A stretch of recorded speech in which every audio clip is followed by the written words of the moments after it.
दोस्तों, आज की ये सच्ची घटना एक ऐसे केस के बारे में है जिस केस में जब तक अपराधी को फांसी नहीं दी गई तब तक लोगों का गुस्सा शांत नहीं हुआ। लेकिन फांसी होने के कुछ दिन बाद जब अपराधी से जुड़ी कुछ ऐसी सच्चाई बाहर आने लगी जिसने जनता को दो टुकड़ों में बांट दिया, जहां एक तरफ कुछ लोग ये कह रहे थे कि वो अपराधी था, उसके साथ जो भी हुआ सही हुआ और उसे फांसी ही होनी चाहिए थी। लेकिन दूसरी तरफ कुछ लोग का यह भी कहना था कि वह बेगुनाह था, किसी और ने उसको फंसाया था, उसने ये क्राइम नहीं किया था। लेकिन इस पूरी घटना की सच्चाई को जानने के लिए हमारे साथ आखिर तक बने रहे। वीडियो में आगे बढ़ने से पहले हमारे चैनल को सब्सक्राइब और वीडियो लाइक करना बिल्कुल ना भूलें। स्वागत है आपका हमारे YouTube channel real life chronicles में। हम यहाँ आपको समाज में हो रही ऐसी दिल दहला देने वाली घटनाओं से रूबरू कराते रहते हैं ताकि आप भी सावधान रह सके। आइए अब आपको बताते हैं इस घटना के बारे में। वेस्ट बंगाल की राजधानी कोलकाता के भवानीपुर इलाके में आनंद अपार्टमेंट्स नाम की एक सोसाइटी थी और इसी सोसाइटी की बिल्डिंग की तीसरी मंजिल पर एक परिवार रहता था। इस परिवार के मुखिया नागरदास पारेख थे। उनकी पत्नी का नाम यशोमती बेन था। नागरदास और यशोमती के दो बच्चे थे, एक बेटा भवेश पारख और एक बेटी हेतल पारख। साल 1987 में ये परिवार गुजरात से भवानीपुरा आकर रहने लगा था। नागरदास का ज्वेलरी का बिजनेस था जो कि कोलकाता में अच्छा खासा चल रहा था और उनकी बेटी Hetal Parakh well land Goldsmith नाम के एक स्कूल में पढ़ती थी जो बाजार कोलकाता में ही पड़ता था। लेकिन पारेख फैमिली के आनंद अपार्टमेंट्स में आने से पहले सन 1987 में ही इस आनंद अपार्टमेंट में एक सिक्योरिटी एजेंसी के जरिए एक सिक्योरिटी गार्ड को अपॉइंट किया गया था और उसका नाम था धनंजय चटर्जी। उसका जन्म वेस्ट बंगाल के कुलदेही नामक जगह पर हुआ था और धनंजय ने 1987 में पारख फैमिली के यहां आने से पहले ही ड्यूटी ज्वाइन कर ली थी। धनंजय मॉर्निंग शिफ्ट में वहां पर ड्यूटी करता था, यानी सुबह 6 बजे से लेकर दोपहर के 2 बजे तक उसकी ड्यूटी खत्म हो जाती थी और सब कुछ ऐसे ही ठीक चल रहा था। उधर पारेख फैमिली में भी सब कुछ नॉर्मल था। पिता नागरदास और उनका बेटा ज्वेलरी का बिजनेस संभाले थे। माँ एक हाउसवाइफ थी और बेटी स्कूल में पढ़ती थी। इधर धनंजय की सिक्योरिटी गार्ड वाली नौकरी भी ठीक चल रही थी और फिर साल 1989 में धनंजय ने एक लड़की से शादी कर ली। उस लड़की का नाम पूर्णिमा था। वो लड़की आंगनवाड़ी में एक वर्कर थी और 1200 रुपये पर मंथ की सैलरी पर काम करती थी। धनंजय ने पूर्णिमा से ये कहकर शादी की थी। ये बीएसएफ का जवान है। लेकिन शादी के बाद पूर्णिमा को पता चला कि धनंजय तो किसी अपार्टमेंट में सिक्योरिटी गार्ड की नौकरी करता है, लेकिन अब तो शादी हो चुकी थी और अब कुछ भी नहीं हो सकता था। पूर्णिमा को मजबूरन इस सच्चाई को स्वीकार करना पड़ा। इसके बाद वो सब कुछ भुलाकर खुशी खुशी रहने लगी और अब सन 1990 का साल शुरू हो चुका था। नागरदास की बेटी हेतल पारख 10th क्लास में पढ़ती थी। मार्च महीने के आसपास में उसका बोर्ड्स का एग्जाम शुरू हो गया। सुबह 7:30 बजे के समय वो अपने घर से एग्जाम के लिए निकलती थी। उसका आईसीएससी बोर्ड का एग्जाम था और दोपहर के 1 बजे तक एग्जाम खत्म होने के बाद वो घर वापस आ जाती थी। लेकिन 2 मार्च को जब वो अपने घर आती है तो अपनी माँ से कहती है कि नीचे जो सिक्योरिटी गार्ड है वो मुझे गंदी नज़र से देखता है और गंदे गंदे कमेंट्स पास करता है। माँ ने अपनी बेटी की इन बातों पर ज्यादा ध्यान नहीं दिया। लेकिन जब 3 मार्च को हेतल एग्जाम देने के बाद घर वापस आती है और फिर से अपनी माँ से कहती है कि आज फिर जब वो आ रही थी तो सिक्योरिटी गार्ड ने गंदे लहजे से उसे पिक्चर देखने चलने को कहा है। इस बार हेतल की माँ को गुस्सा आता है और थोड़ा अजीब भी लगता है। शाम को जब हेतल के पिता नागरदास घर पर आते हैं तो हेतल की माँ यशोमती ने उनसे सारी बात बताई, यानी जो कुछ हरकत वो सिक्योरिटी गार्ड हेतल के साथ कर रहा था वो सब हेतल के पिता को बताया और ये सब सुनकर नागरदास को बहुत गुस्सा आता है और वो उसी समय सोसाइटी के हेड से कंप्लेंट कर देते हैं। सोसाइटी की कमेटी कंप्लेंट को देखते हुए एक्शन लेती है और 4 मार्च को सिक्योरिटी गार्ड धनंजय चटर्जी का किसी दूसरे जगह पर ट्रांसफर कर देती है। अब 5 मार्च को नए सिक्योरिटी गार्ड को आनंद अपार्टमेंट्स में आना था और धनंजय को कहीं और ड्यूटी ज्वाइन करना था। लेकिन जब 5 मार्च 1990 का दिन शुरू होता है धनंजय को कहीं और ड्यूटी जाना था लेकिन वो नहीं गया और सुबह के 6 बजे वो आनंद अपार्टमेंट्स में ही आ जाता है और अपनी ड्यूटी शुरू कर देता है। इधर पारक फैमिली की बात करें तो सुबह ही नागरदास और उनका बेटा अपने काम पर चले गए। सुबह 7:30 बजे तक उनकी बेटी हेतल भी अपने एग्जाम के लिए चली गई और हेतल की माँ घर पर ही थी। दोपहर में 1 बजे तक हेतल अपना एग्जाम देकर के घर आ जाती है। यहाँ तक तो सब कुछ ठीक था लेकिन हर रोज की तरह शाम के 5 बजे हेतल की माँ यानी यशोमती बेन पूजा करने के लिए पास के ही एक मंदिर में जाती है। यानी अब शाम के 5 बज रहे थे और सिक्योरिटी गार्ड धनंजय चटर्जी की शिफ्ट दोपहर 2 बजे ही खत्म हो गई थी। लेकिन अब शाम के 5 बज रहे थे और वो अपने घर नहीं गया था। नाइट शिफ्ट वाले सिक्योरिटी गार्ड भी आ चुके थे, यानी धनंजय अब ऑफ ड्यूटी हो चुका था। उसने वही सिक्योरिटी गार्ड रूम में अपने यूनिफॉर्म को उतारकर अपने घर वाले कपड़े पहन लिए। उसने क्रीम कलर की शर्ट और पैंट पहनी थी। अगर एग्जैक्ट टाइपिंग की बात करें तो 5:20 पर हेतल की माँ यशोमती मंदिर गई थी और धनंजय ने उनको जाते हुए भी देखा था। लेकिन 5:25 पर धनंजय अपने साथी सिक्योरिटी गार्ड से कहता है कि मैं 3rd फ्लोर पर जा रहा हूं और अभी वापस आ जाऊंगा।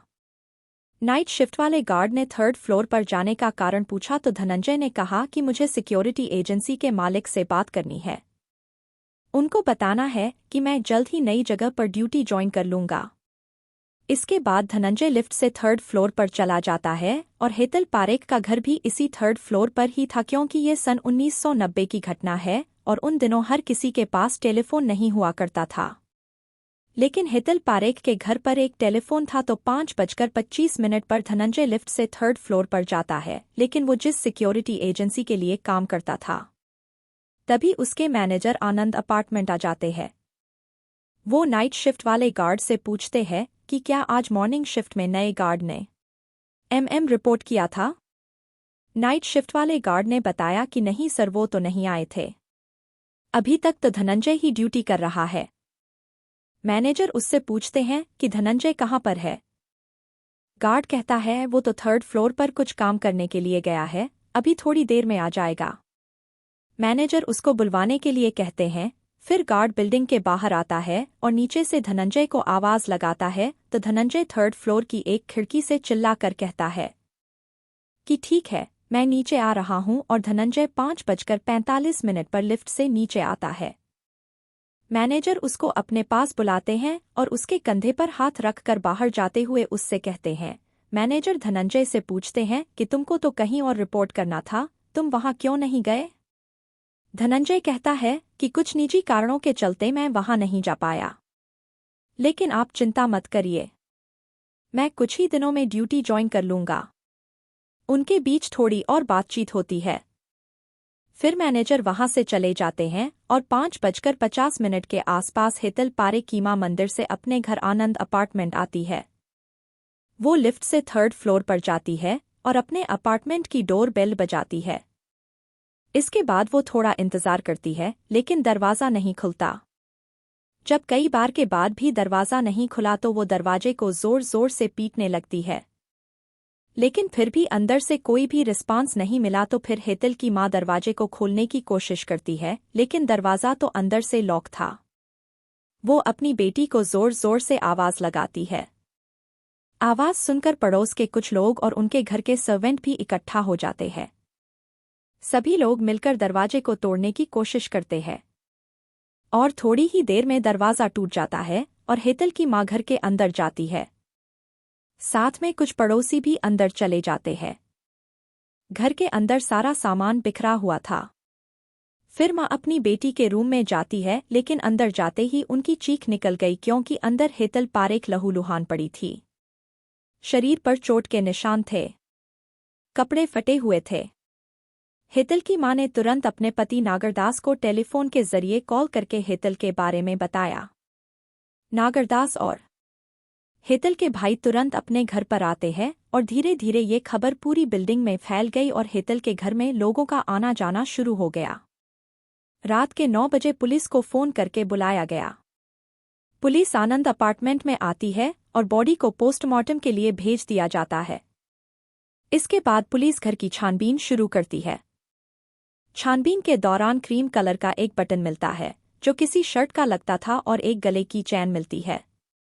इस चैन को देखकर पड़ोस में काम करने वाले एक सर्वेंट ने क्लेम किया कि ये चैन उसकी है और यहां आने के बाद भीड़-भाड़ में गिर गई थी। पुलिस को बटन और चैन के अलावा भी सर्कमस्टेशन एविडेंस मिलते हैं, जैसे खून के सैंपल, फटे हुए कपड़े वगैरह। फिर 6 मार्च को पुलिस लोगों से पूछताछ शुरू करती है।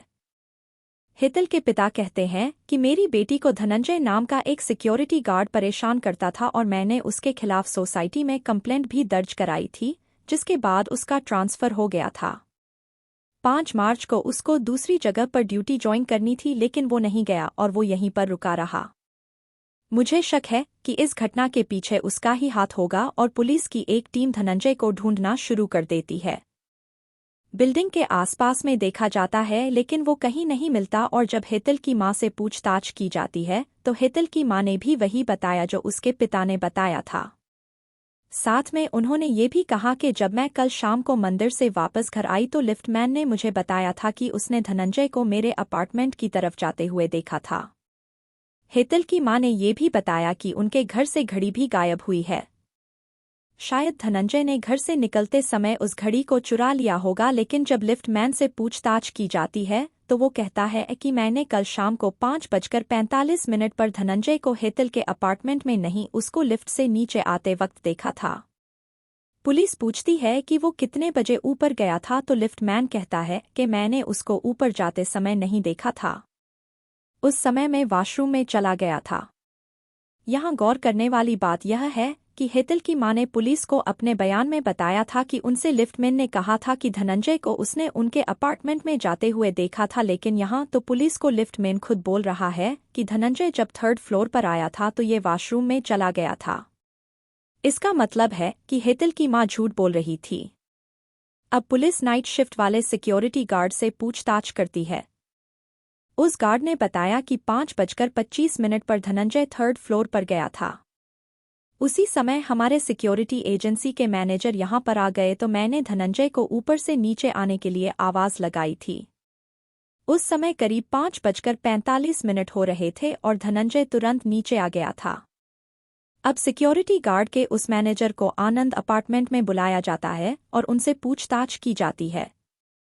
उनसे धनंजय के बारे में कुछ और भी जानकारियां मिलती है। उन्होंने बताया कि 5 मार्च को धनंजय को कहीं और ड्यूटी ज्वाइन करना था, लेकिन वो नहीं गया क्योंकि उसके कुछ पर्सनल कारण थे। उसके घर पर किसी बच्चे की जनेऊ संस्कार की पूजा थी और 5 मार्च की रात को उसे अपने गांव जाना था। उसने सुबह ही अपना बैग पैक करके रख लिया था और वो अपने बैग को लेकर अपनी ड्यूटी पर आ गया था। उसका प्लान ये था कि वो यहीं से कपड़े बदलकर सीधा अपने गांव के लिए निकल जाएगा, लेकिन गांव जाने में अभी थोड़ा समय था तो कुछ घंटे वो बिल्डिंग में ही रुक गया था। फिर वो किसी थिएटर में फिल्म देखने के लिए चला गया। उसके बाद वो अपने गांव के लिए निकल गया। इधर हेतल के पोस्टमार्टम की रिपोर्ट आ गई थी जिसमें ये पता चला कि हेतल के शरीर पर चाकू के निशान थे, लेकिन इन सबसे पहले हेतल का गला घोंटा गया था। डॉक्टर को सेक्सुअल इंटरकोर्स का यानी शारीरिक संबंध बनाए जाने का भी निशान मिला। चाकू के निशान के अलावा भी कई और इंजरीज थी और कहाँ पर चाकू के निशान थे ये आप इस इमेज में भी देख सकते हैं। 5 मार्च को ये घटना घटी थी और 12 मई को यानी 2 महीनों के बाद पुलिस धनंजय को उसके गांव में जाकर अरेस्ट कर लेती है। उसके बाद उसके घर की तलाशी ली जाती है। घर की तलाशी में पुलिस को वो कपड़ा भी मिल जाता है जिसे धनंजय ने वारदात वाले दिन पहना था और वो घड़ी भी मिल गई थी जो उसने पारेख फैमिली के घर से चोरी की थी। अब आपके दिमाग में ये कहानी घूमनी शुरू हो गई होगी कि धनंजय 3rd फ्लोर पर आया होगा, उसने हेतल को मारा होगा और जब उसके कपड़ों पर खून के छींटे आए होंगे तो उसने कपड़े बदल लिए होंगे क्योंकि वो अपने कपड़ों का बैग साथ लेकर आया था। इसके बाद उसने घड़ी चोरी की होगी और फिर ये सब करने के बाद धनंजय नीचे आ गया होगा। यही कहानी उस समय भी लोगों की जबान पर थी और यही कहानी मीडिया में चल रही थी और सबको यही लगने लगा था कि धनंजय ने पहले तो हेतल के साथ रेप किया होगा और फिर उसकी हत्या कर दी। लोगों का गुस्सा और ज्यादा बढ़ता रहा था कि एक सिक्योरिटी गार्ड ने 16 साल की लड़की के साथ ऐसा गंदा और घिनौना काम किया है। लोग सड़कों पर उतरकर फांसी दो के नारे लगाने लगे थे। फिर ये केस कोलकाता के डिटेक्टिव डिपार्टमेंट को सौंप दिया जाता है। धनंजय के खिलाफ चार्जशीट तैयार की जाती है। उस पर कत्ल और चोरी के आरोप लगाए जाते हैं। चोरी का केस इसलिए क्योंकि उसने घड़ी चुराई थी। पुलिस को जो भी एविडेंस क्राइम सीन से मिले थे वो सभी सर्कमस्टेशन एविडेंस थे, यानी कोई भी डायरेक्ट एविडेंस नहीं मिला था। कोई भी डायरेक्ट विटनेस नहीं था जिसने धनंजय को हेतल के अपार्टमेंट में अंदर जाते हुए देखा हो या फिर बाहर आते हुए देखा हो। क्राइम सीन से जो चैन मिली थी वो पड़ोस में काम करने वाले एक सर्वेंट की थी, और जो क्रीम कलर का बटन मिला था वो धनंजय के घर से मिली। क्रीम कलर की शर्ट से मैच कराया गया, लेकिन फोरेंसिक टीम कंफ्यूज थी कि ये बटन इसी शर्ट का है या नहीं। और फिर अलीपुर सेशन कोर्ट में मुकदमा शुरू होता है और जितने भी गवाह मिले थे वो सबके सब कोर्ट में जाते ही अपने बयान से पलट जाते हैं। पड़ोस में काम करने वाला सर्वेंट जिसकी चैन हेतल के घर पर मिली थी, वो आदमी कहता है कि मैंने वो चैन धनंजय को गिफ्ट में दी थी और जब धनंजय हेतल के घर पर आया होगा तो वो चैन वहां गिर गई होगी। बाकी के गवाह भी ऐसे ही अपनी अपनी कहानी सुना रहे थे, जैसे उन्हें पूरा विश्वास हो कि धनंजय ने ही इस वारदात को अंजाम दिया है। और फिर पुलिस ने भी अपनी रिपोर्ट इन गवाहों के आधार पर ही तैयार की थी। धनंजय चटर्जी बार बार कहता रहा कि इस सब के पीछे उसका कोई भी हाथ नहीं है, उसने हेतल को नहीं मारा है, और उसने कहा था कि वो तो किसी के कत्ल के बारे में सोच भी नहीं सकता है। वो बार बार यही कहता रहा था। इधर अलीपुर सेशन कोर्ट ने सारे सबूतों और गवाहों को देखकर और समझकर धनंजय को फांसी की सजा सुना दी। फिर ये मामला कोलकाता के हाई कोर्ट में चला गया। वहां से भी धनंजय को फांसी की सजा सुनाई गई। फिर ये केस सुप्रीम कोर्ट में चला और यहां पर भी सुनवाई होती है। कोर्ट का मानना था कि इस आदमी के ऊपर लोगों की सुरक्षा की जिम्मेदारी थी, क्योंकि ये सिक्योरिटी गार्ड था, लेकिन इसने तो एक हीनियस क्राइम किया है। सुप्रीम कोर्ट से भी इस केस को rarest of the rare case मानकर धनंजय को फांसी की सजा सुना दी जाती है। लेकिन उस समय भी धनंजय यही कहता रहा कि वो बेकसूर है, उसने कोई भी क्राइम नहीं किया है। इसके बाद 25 जून 2004 को फांसी का दिन तय किया गया, लेकिन 24 जून को धनंजय ने प्रेसिडेंट के पास मर्सी पिटीशन भेज दी, जिस वजह से फांसी की डेट को कैंसिल कर दिया गया।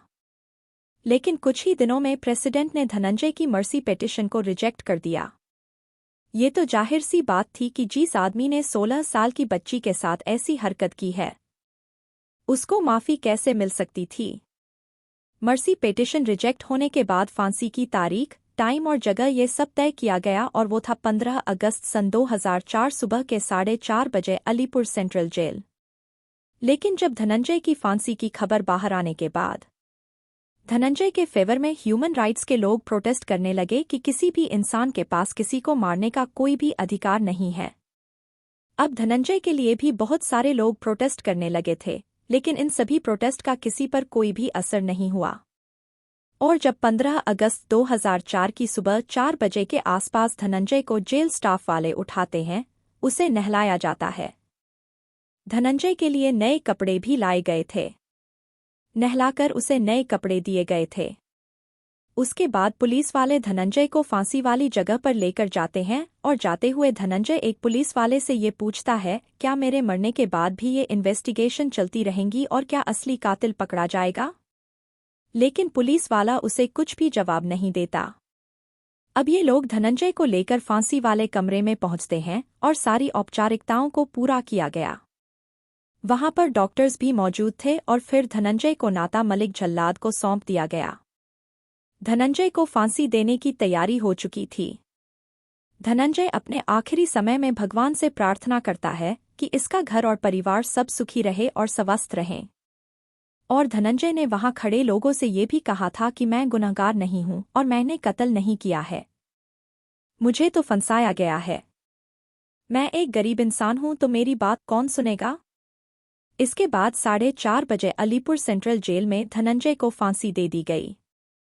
कुछ देर के बाद डॉक्टर्स धनंजय के पास जाते हैं, ये देखने के लिए कि वो मर गया है या फिर जिंदा है। जब डॉक्टर्स ने कन्फर्म कर दिया कि धनंजय की मौत हो चुकी है, इसके बाद उसकी बॉडी को फांसी के फंदे से निकाला गया। धनंजय की बॉडी को लेने के लिए उसके घर से कोई भी नहीं आया था, क्योंकि सबको यही लगता था कि धनंजय क्रिमिनल था और फिर जेल अथॉरिटीज ने ही धनंजय का अंतिम संस्कार कर दिया। अब ये केस खत्म हो गया था। अब सबको शांत हो जाना चाहिए था, लेकिन ऐसा नहीं होता है क्योंकि सभी लोग इस केस को विक्टिम के अगल से देख रहे थे। लेकिन कुछ लोग ऐसे भी थे जिन्होंने सोचा कि क्यों ना इस केस को धनंजय के अगल से भी देखा जाए। धनंजय ने एक इंटरव्यू में बताया था कि वो 3rd फ्लोर पर गया तो था, लेकिन हितल पारिक के घर की तरफ नहीं गया था, बल्कि लोग उसको कभी कभार मेंटेनेंस के लिए बुला लेते थे। किसी की कोई भी चीज़ खराब हो जाती तो वो उसे ठीक कर देता था या फिर उसे रिपेयरिंग शॉप पर भिजवा दिया करता था। और इंटरव्यू में ये भी बताया था कि उसने कभी हितल के साथ बदतमीजी नहीं की थी, कि वो तो वहाँ किसी से बात भी नहीं करता था, वो तो अपने काम से काम रखता था। जब कोई उसे किसी काम के लिए बुलाता था तो तभी वो उनसे बात करता था। लेकिन एक और कहानी थी जिस पर नज़र कुछ साल बाद पड़ी, और ये कहानी थी धनंजय के नज़रिए से। फांसी के फंदे पर चढ़ते वक्त तक धनंजय ये कहता रहा था कि वो निर्दोष है, उसने कभी अपना जुर्म स्वीकार नहीं किया था। दूसरी कहानी कई साल बाद सामने आई, जब Indian statistical institute of Kolkata के 2 स्कॉलर्स ने इस केस का एनालिसिस करके कुछ नए तथ्य सामने रखे। फोरेंसिक एक्सपर्ट ने बताया कि धनंजय के कपड़ों पर खून का कहीं कोई निशान नहीं था। इस मामले में उंगलियों के निशान महत्वपूर्ण सुराग हो सकते थे, लेकिन पुलिस को घटनास्थल से या हितल के शरीर से धनंजय के कोई निशान या कोई फिंगरप्रिंट भी नहीं मिले थे।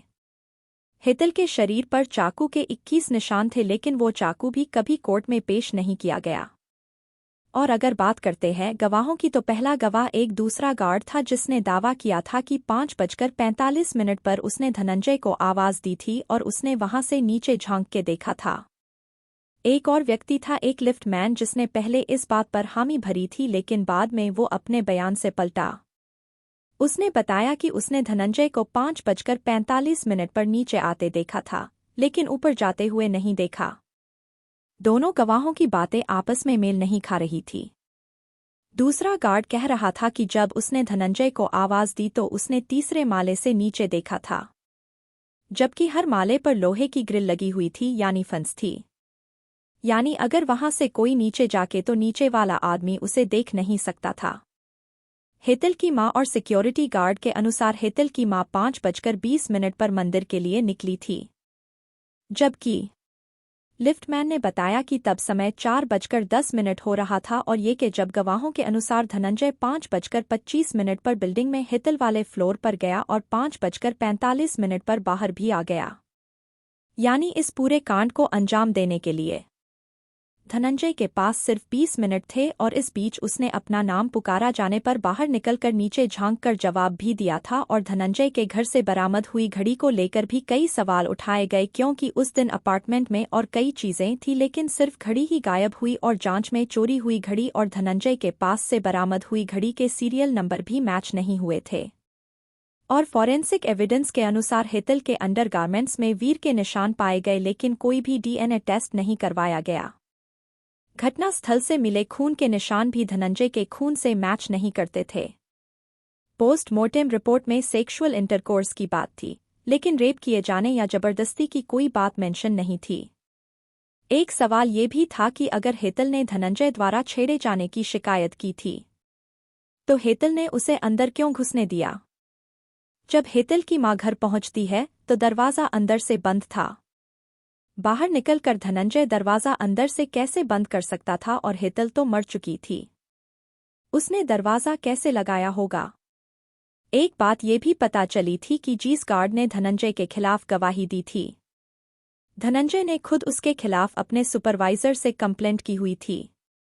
इंटरेस्ट पर भी अदालत में ध्यान नहीं दिया गया। ऑफिशियल कहानी के अनुसार हितल की मौत के बाद उसकी मां उसे डॉक्टर के पास लेकर गई, जबकि वो पहले ही मर चुकी थी।